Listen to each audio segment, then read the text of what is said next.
আমরা বাপবেটি খিচুড়ি রান্না করব। কিভাবে রান্না করি আপনাদেরকে দেখাবো। প্রথমে আমার বাবা পাতিলে সয়াবিন তেল দিয়ে দিচ্ছে, আপনারা দেখছেন তো। এবার তেল গরম হচ্ছে, এবার তেল গরম হয়ে গেছে, এবার পেঁয়াজ মরিচ রসুন দিয়ে দিচ্ছে। এই দেখুন দিয়ে দিল আমার বাবা। এবার নাড়াচাড়া করছে, এবার করা কাঁচা জিরে এগুলো দিয়ে দিচ্ছে।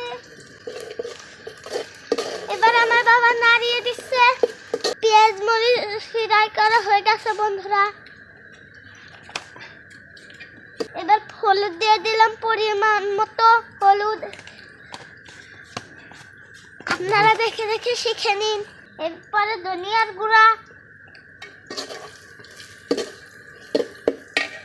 এরপরে লবণ পরিমাণ মতো, আরো মশলা একটু পরে দিব। এবার দিচ্ছি সবজি, কারণ আমরা সবজি খিচুড়ি রান্না করব, এই জন্য সবজিটাকে আগে ফ্রাই করে দেবো। সবজির মধ্যে আছে ফুলকপি, আলু, গাজর, টমেটো। এবার সবজি কষানো হয়ে গেছে, এবার চাল আর ডাউল দিয়ে ফ্রাই করব।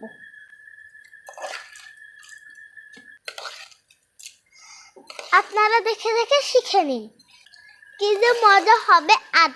মজার খিচুড়ি আমরা বানাচ্ছি, সবজি খিচুড়ি।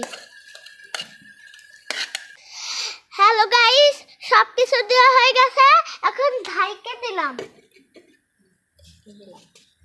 খিচুড়ি হয়ে গেছে, এখন আপনাদের দেখাবো সবজি খিচুড়ি কেমন হয়েছে।